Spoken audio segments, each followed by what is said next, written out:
ஞானமயம் வழங்கும் உலக இந்து செய்தி மடல். செய்திகளை தொகுத்தவர் லண்டன் சுவாமிநாதன். லண்டன் மாநகரிலிருந்து லதா யோகேஷ் வாசித்து வழங்கும் செய்தி மடல். அனைவருக்கும் வணக்கம்.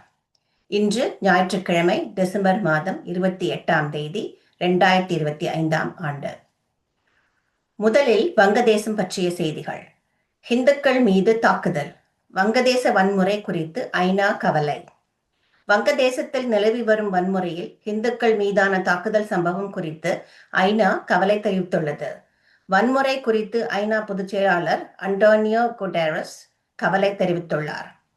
வங்கதேசத்தில் பார்லிமெண்ட் தேர்தலுக்கான தேதி அறிவிக்கப்பட்டதில் இருந்து தொடர்ந்து வன்முறைகள் அரங்கேறி வருகின்றன. இன்குலாப் மஞ்ச் என்ற மாணவர் அமைப்பின் செய்தி தொடர்பாளரான ஷெரீப் உஸ்மான் ஹாதி என்பவர் அடையாளம் தெரியாத நபரால் கடந்த வாரம் சுட்டுக் கொல்லப்பட்டார். இதைத் தொடர்ந்து வங்கதேசம் முழுவதும் போராட்டங்கள் வெடித்தன. பின்னர் இந்து இளைஞரான தீபு சந்திரதாஸ் என்பவரை அடித்துக் கொன்றதுடன் அவரது உடலை மரத்தில் தலைகீழாக தொங்கவிட்டு தீயிட்டு கொளுத்தினர்.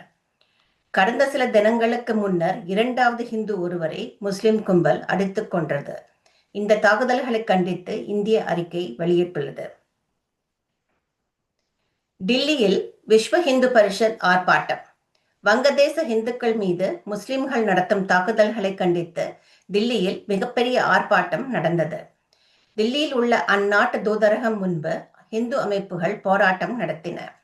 விஸ்வ இந்து பரிஷத் மற்றும் பஜ்ரங் தளம் ஆகிய அமைப்புகள் போராட்டம் நடத்தினர். வங்கதேசத்தில் இந்துக்களுக்கு எதிரான அட்டூழியங்கள் மற்றும் வழிபாட்டு தலங்கள் மீது நடத்தப்படும் தாக்குதலை கண்டித்தும் இதற்கு காரணமானவர்கள் மீது நடவடிக்கை எடுக்க கோரியும் இந்த போராட்டம் நடந்தது. தீபு சந்திரதாஸ் புகைப்படத்தையும் வங்கதேச அரசை விமர்சித்து பதாகைகளையும் அவர்கள் ஏந்தி வந்தனர். போராட்டக்காரர்களை போலீசார் தடுப்புகளை அமைத்து தடுத்தனர். திருப்பதி கோவிந்தராஜர் கோவிலில் 50 கிலோ தங்கம் மாயம்.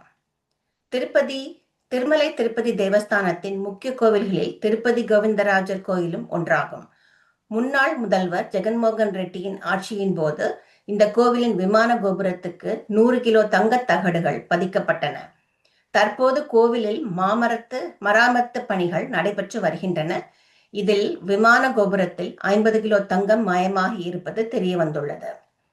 கடந்த 2022-23ஆம் ஆண்டில் கோவிந்தராஜர் கோவில் விமான கோபுரத்தில் தங்க தகடுகள் பதிக்கும் பணி நடைபெற்றது.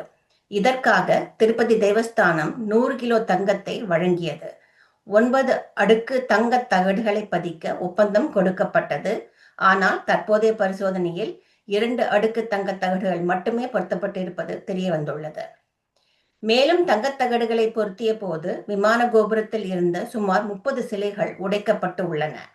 அப்போதைய அறங்காவலர் குழு தலைவரும் ஜெகன்மோகன் ரெட்டியின் சித்தப்பாவுமான ஒய்.வி. சுப்பா ரெட்டி, நிர்வாக அதிகாரி தர்மா ரெட்டி ஆகியோர் இந்த விவகாரத்தை வெளியே வரவிடாமல் தடுத்து விட்டதாக கூறப்படுகிறது. தற்போது தங்கம் மாயமான விவகாரம் குறித்து திருப்பதி தேவஸ்தான விஜிலன்ஸ் துறை தீவிர விசாரணை நடத்தி வருகின்றது.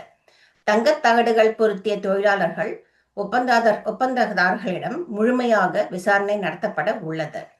ஏற்கனவே ஏழுமலையான் கோவில் லட்டு பிரசாதத்தில் கலப்படப்பட்ட நெய் கலந்த விவகாரம் அதிர்ச்சியை ஏற்படுத்தியது.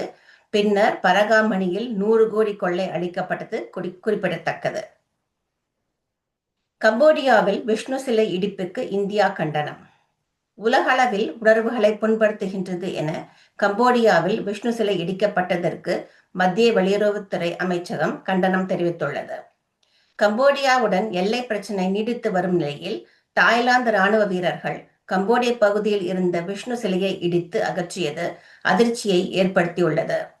29 அடி உயரமான இந்த விஷ்ணு சிலையை தாய்லாந்து இராணுவத்தினர் இடித்து அகற்றிய சம்பவம் குறித்து மத்திய வெளியுறவுத்துறை அமைச்சகத்தின் செய்தி தொடர்பாளர் ரந்தீர் ஜெய்ஸ்வால் கூறியதாவது: தற்போது நடைபெற்று வரும் தாய்லாந்து கம்போடியா எல்லை பிரச்சனையால் பாதிக்கப்பட்ட ஒரு பகுதியில் சமீபத்தில் கட்டப்பட்ட ஒரு இந்து மத தெய்வ சிலை இடிக்கப்பட்டது குறித்த செய்திகளை நாங்கள் கவனித்தோம்.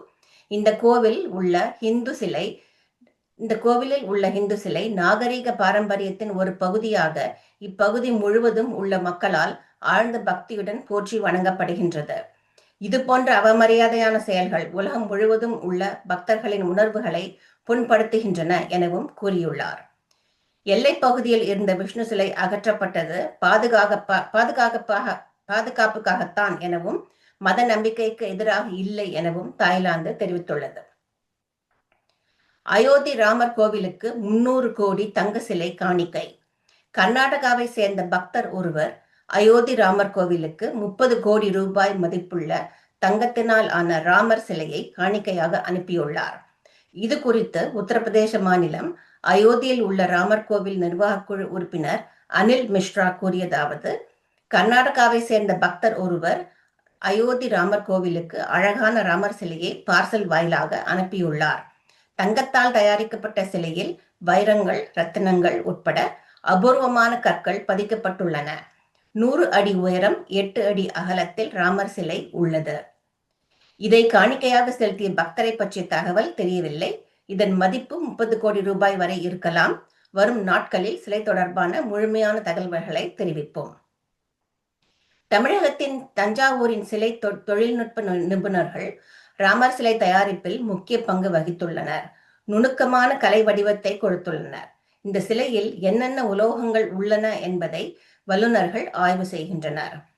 வரும் டிசம்பர் 29ஆம் தேதி முதல் அடுத்த ஆண்டு ஜனவரி 2ஆம் தேதி வரை அயோத்தியில் பாலராமர் பிரதிஷ்டை செய்யப்பட 2ஆம் ஆண்டு விழா நடக்க உள்ளது. இந்த நாளில் காணிக்கையாக வந்துள்ள தங்க ராமர் சிலையை பிரதிஷ்டை செய்ய ஏற்பாடு நடக்கின்றது. இவ்வாறு அவர் கூறினார். திருப்பரங்குன்றம் தீபத்தூண் போராட்டம். இந்து முன்னணி எச்சரிக்கை. திருப்பரங்குன்றம் மலையில் தீபத்தூணில் தீபம் ஏற்ற மக்கள் போராட்டம் நடத்தி வருகின்றனர். அரசு நடவடிக்கை எடுக்கவில்லை என்றால் அது புரட்சியாக வெடிக்கும் என்று இந்து முன்னணி மாநில தலைவர் காட்டேஸ்வரா சுப்பிரமணியம் எச்சரித்தார். திருப்பரங்குன்றம் மலை உச்சியில் உள்ள தீபத்தூணில் தீபம் ஏற்ற கோரி மதுரையில் தீக்குளித்து தற்கொலை செய்து கொண்ட பூர்ணச்சந்திரன் வீட்டிற்கு இந்து முன்னணி மாநில தலைவர் காட்டேஸ்வரா சுப்பிரமணியம் சென்றார். அவரது குடும்பத்தினருக்கு ஆறுதல் தெரிவித்தார். முஸ்லிம்களின் கந்தூரி விழாவுக்கு அரசு அனுமதி வழங்கியது ஏற்புடையதல்ல. 2 மதத்தினருக்கும் மலை மீது செல்ல அனுமதி அளிக்க வேண்டும். இல்லை என்றால் இருவருக்கும் அனுமதி மறுக்கப்பட வேண்டும். அதனை விட்டுவிட்டு ஒருவருக்கு மட்டும் அனுமதி வழங்குவது சரியானதல்ல என்றார் காட்டேஸ்வரா சுப்பிரமணியம். சட்ட போராட்டம் தொடரும். திருப்பரங்குன்றம் மலை உச்சியில் உள்ள தீபத்தூணில் தீபம் ஏற்றும் வரை சட்ட போராட்டம் தொடரும் என திருப்பரங்குன்றத்தில் இந்து மக்கள் கட்சி தலைவர் அர்ஜுன் சம்பத் கூறினார். திருப்பரங்குன்றம் முருகன் வீடு குடைவரை கோயிலாக உள்ளது. ஒட்டுமொத்த மலையும் சிவனின் அம்சம். மலை மேல் காசி விஸ்வநாதர் கோவில் உள்ளது. அங்கு 15 தீர்த்தங்கள் உள்ளன. தற்போது ஒரு தீர்த்தத்தை ஆக்கிரமித்து பிறை போட்டு வேலி அமைத்துள்ளனர். சுப்பிரமணிய சுவாமி கோவிலின் தலவிருட்சம் கல்லத்தி மரம். இது கோவிலுக்குள்ளும் மலை மீதும் உள்ளது. இந்த தலவிருட்சத்தில் முஸ்லிம்கள் சந்தனக்கூடு கொடி கட்டி ஏற்றியிருக்கின்றனர். இது குறித்து ஏற்கனவே புகார் அளித்துள்ளோம். சந்தனக்கூடு விழா நடத்தும் பேச்சுவார்த்தையில் இந்து அமைப்பினர் பொதுமக்களை அழைக்கவில்லை. இது சட்டவிரோதம். திருப்பரங்குன்றம் மலையில் முஸ்லிம்கள் தொடர்ந்து ஆக்கிரமித்து வருகின்றனர். மலையில் உள்ள சமணர் படுகையில் பச்சை பெயிண்ட் அடித்தனர். புகார் கொடுத்தும் FIR பதிவு செய்தனர். ஆனால் மேற்கொண்ட நடவடிக்கை இல்லை. சமணர் குகைகள், சுனைகள், தலவிருட்ச மரம் ஆக்கிரமிக்கப்படுகின்றது. அதற்கு தமிழக அரசும் கோவில் நிர்வாகமும் துணை போகின்றன. இது நீதிமன்றத்திற்கு எடுத்துச் செல்லப்படும் என்று அர்ஜுன் சம்பத் கூறினார். சபரிமலை ஐயப்பன் கோவிலில் தங்கம் திருட்டு. திண்டுக்கல் ரியல் எஸ்டேட் பிரமுகரிடம் விசாரணை. கேரள மாநிலம் சபரிமலை ஐயப்பன் கோவிலில் தங்கம் திருடப்பட்ட வழக்கில் நடந்த பண பரிவர்த்தனை தொடர்பாக திண்டுக்கல் ரியல் எஸ்டேட் பிரமுகர் MS மணி என்ற சுப்பிரமணியனிடம் சிறப்பு புலனாய்வு குழு போலீசார் விசாரணை நடத்தினர். சபரிமலை ஐயப்பன் கோவில் துவாரபாலகர்கள் சிலைகளில் அணிவிக்கப்பட்டிருந்த தங்க நகை கவசங்கள் செப்பனிடப்பட்ட போது 4054 கிலோ தங்கம் மாயமானது. இந்த நகைகள் முறைகேடு தொடர்பாக 9 அதிகாரிகள் மீது போலீசார் வழக்கு பதிவு செய்தனர். தேவசம் போர்டு நிர்வாக முன்னாள் அதிகாரி சிவகுமார் கைது செய்யப்பட்டார். 400 கிராம் தங்கத்தை திருடி கர்நாடக மாநிலம் பல்லாரி மாவட்ட தங்க நகை வியாபாரி கோவர்தனிடம் கொடுத்ததாக அவர் வாக்குமூலம் அளித்தார். சிறந்த புலனாய்வு போலீசார் தங்க வியாபாரி கோவர்தன், ஸ்மார்ட் கிரியேஷன் நிறுவன தலைமை செயலதிகாரி பங்கஜ் பண்டாரி ஆகியோரை கைது செய்தனர்.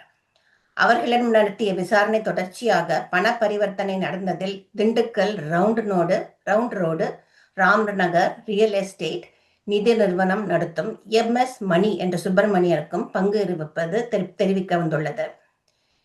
எஸ்ஐடி டிஎஸ்பி சுரேஷ் பாபு தலைமையில் 5 பேர் கொண்ட குழுவினர் திண்டுக்கல் ராம் நகரில் சுப்பிரமணியன் அலுவலகத்தில் வைத்து அவரிடம் விசாரித்தனர். பண பரிவர்த்தனை தொடர்பாக நேரில் ஆஜராகி விளக்கம் அளிக்க சம்மன் வழங்கப்பட்டிருப்பதாக அதிகாரிகள் தெரிவித்தனர். பின்னர் சுப்பிரமணியன் அளித்த விளக்கத்தில் தனக்கும் இந்த பிரச்சனைக்கும் தொடர்பில்லை என்றும் அவர்கள் விசாரணைக்கு வரும்படி சம்மன் தரவில்லை என்றும் கூறியுள்ளார். டிசம்பர் 30ஆம் தேதி வைகுண்ட ஏகாதசி, ஜனவரி 3ஆம் தேதி ஆருத்ரா தரிசனம். பெருமாள் கோவில்களிலும் சிவன் கோவில்களிலும் 2 பெரிய விழாக்கள் நடக்கவிருப்பதால் உற்சவம் தொடங்கியுள்ளது. டிசம்பர் 30ஆம் தேதி வைகுண்ட ஏகாதசியும் ஜனவரி 3ஆம் தேதி ஆருத்ரா தரிசனமும் நடைபெறுகின்றன. இதனால் திருப்பதி வெங்கடாஜலபதி கோவில், ஸ்ரீரங்கம் ஸ்ரீ ரங்கநாதர் கோவில்களில் பக்தர்களின் சொர்க்கவாசல் தரிசனத்திற்கு பெரிய ஏற்பாடுகள் செய்யப்படுகின்றன. அதே போல சிதம்பரம், மதுரை, தஞ்சை, திருவாரூர் தலங்களில் உள்ள சிவன் கோவில்களில் பக்தர்களின் தரிசனத்திற்கு ஆலய அதிகாரிகள் சிறப்பு ஏற்பாடுகளை செய்து வருகின்றனர். திருச்சியில் உள்ளூர் விடுமுறை அறிவிப்பு. ஸ்ரீரங்கம் ரங்கநாதர் கோவில் சொர்க்கவாசல் திறப்பை ஒட்டி திருச்சி மாவட்டத்திற்கு டிசம்பர் 30ஆம் தேதி உள்ளூர் விடுமுறையை மாவட்ட ஆட்சியர் சரவணன் அறிவித்தார். உள்ளூர் விடுமுறையை ஈடு செய்யும் வகையில் ஜனவரி 24ஆம் தேதி பணி நாளாகவும் அறிவித்தார். இத்துடன் செய்திகள் நிறைவடைந்தன. உலக இந்து மத செய்திகளை தொகுத்தவர் லண்டன் சுவாமிநாதன். லண்டன் மாநகரிலிருந்து லதா யோகேஷ் வாசித்த செய்தி மடல் இது. அடுத்த ஒளிபரப்பு அடுத்த ஆண்டு ஜனவரி மாதம் 4ஆம் தேதி ஞாயிற்றுக்கிழமை லண்டன் நேரம் பகல் 12 மணிக்கும் இந்திய நேரம் மாலை 5:30 மணிக்கும் நடைபெறும். நேயர்களுக்கு புத்தாண்டு வாழ்த்துக்களை தெரிவித்துக் கொள்கிறோம். வணக்கம்.